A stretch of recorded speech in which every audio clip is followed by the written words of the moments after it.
What's good, YouTube? Today is day 62, right? 62 of 90 days of sauce. We're for 90 days straight. I'll be giving y'all tips and tricks on how to become profitable in the market. Today, I'll be talking about the 3 things that help me become profitable.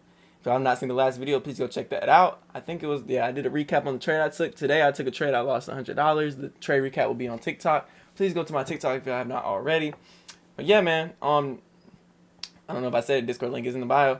But I just want to come on here and show y'all the 3 things that really help me become profitable. Actually, I might do 5, just because I have so many that I would like to share with y'all. With the first one being, I wrote it down right here just to pre-plan my video. But be confident in trades and don't touch your stop loss or your take profit, right? When you're in a trade, sometimes the market will go down. You'll be so close to your take profit, but it goes back up. You want to just close out the trade, right?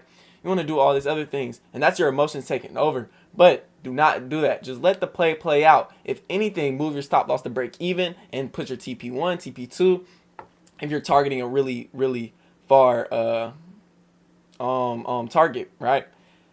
Don't move your stop loss if it comes closer. If it's dropping down, just keep it where it's at. If you want to close out the trade early, close out the trade early. That's what I did today. I managed my position. I was risking 150, but I ended up only losing 100 because I closed it out. I already knew we were going to keep going down because we inversed the gap.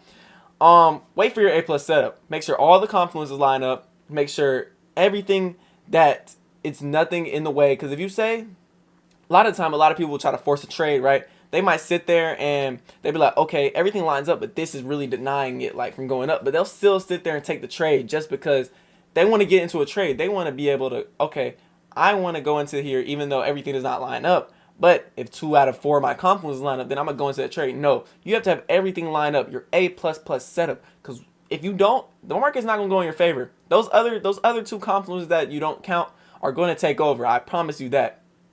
Right? Yeah, fuck. I'm like a little ditty at that bit. Stale. But anyway, yeah, wait for y'all A+ setups. That is a key factor. If y'all don't know what y'all's A+ setup is, y'all better figure that shit out. Y'all better figure it out. Don't trade every day. Majority of traders, right? They take 5 to 6 trades a month, right? The richest traders take 5 to 6 trades, maybe 1 or 2 trades a month. The richest of the richest, like Wall Street, they might only take 1 or 2 trades a month. But if you are sitting here and looking at the market and taking a trade every day is going to be not every day is going to be a good price action day. Some days, we might have bad price action like today. Today was terrible price action. And yesterday was terrible price action. And I took a trade today, but yesterday I did not take a trade. Today I took a trade very early and I should have waited for a 5-minute close. That's a high time frame point of liquidity, which I also learned today that I also added into my strategy. Right? So yes, don't trade every day. That is what made me a lot more profitable because it made me cut out a lot more losing days, right? Yeah, and on those trading days where good price action, your play should hit as long as everything lines up. Don't wait for A+ setup and be confident. If you feel that gut feeling that this is a confident trade, then yeah, I'd say that is a great thing. I had more that I wanted to put in here. Damn, that's 3 right there, but I had more that I was just thinking of. Hold on, let me get right back at y'all. Okay, risk management. Risk management is a great one to add onto here to this list. Risk management, right? You want to be risking. I know if you have a funded account, I like to risk. If I'm not passed, or when I had my non-passing stage, I would like to gain 500 to risk 350 because you want to kind of slang dick in those non-passed evals because they're evals, man. You're trying to pass them, not quick, but you want to pass them right. You don't want to be sitting there risking 100 to make like 200. But on a passed account, what I like to do, I never like to go over 2 micro contracts, especially at the point where I'm at right now. When I get to above 4,000 buffer in my account, no, really, I like to go to 3 right now. I never go to 4 though. 4 is pushing a lot, I ain't gonna lie, because my plays line up. The 50%, I go to 50% of the 1-minute gap, and I use the tool to see how many ticks it is, and then I go off of that because 2 micros is $1. So say the tick from the middle of the gap to the bottom of where my stop loss is like 127 ticks. Then at that point I would go 2 contracts. But say it's 80, then I'm going 3. I never like to risk more than 150 on a trade, especially right now because I have my buffer linked, right?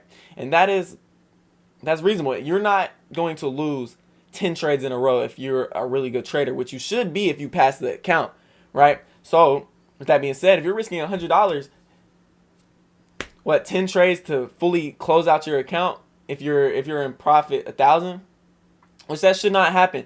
And then eventually you should, by those 10 trades, you should learn a lot from those trades and learn from them to be able to not make those 10 losses again, right? But yeah, so I like to risk $150 to $100 per trade. Today I lost 100, like I said. And I like to gain. I like to, this is going to my next one. I like to not predict how much money I want to risk, but I predict where the price is going to go. And that goes into my fifth one, right? My fifth one is, do not worry about the price of the trade unless, and if you are worried about the price, right, don't worry about how much money you're gaining. Always worry about the stop loss price. That is a good thing to worry about because you don't want to be risking too much. So you can drop some contracts down, but when you worrying about the price, say you want to go just for, say you're trying to get $200 as your take profit. What if that's not a reasonable target? What if that's not a reasonable area to target, right? Why don't you put your stop loss at a reasonable high, at a 5-minute gap, at a different fair value gap? Boom, boom, boom. You need to predict where you think price was gonna go. Do not predict the money, and that's how a lot of people get fucked up. They try to predict the money, and all these other things, but you need to predict where price will go. Sometimes that will benefit you. Sometimes that will hold you back a little bit, but it's okay. It's not holding you back because if that's where you think price is gonna go and it goes hit your stop loss, then boom, you did it. So that's what I'm saying. Predict where price will go. Do not try to sit there and at that point when you're trying to get the money, it's like gambling, right? It's like you're trying to gamble for a certain amount of money. No, you need to predict where the price will go. Try to get your trades right because the more trades you get right, the better you will end up. But that is 5 for y'all. I said I was going to do 3, but I have 5 for y'all just like that. And yeah, man, that's pretty much it. Appreciate all y'all for coming out to this video. Live streaming tomorrow at 9:15. I learned some more stuff today, adding to my strategy. And yeah, every day we're building.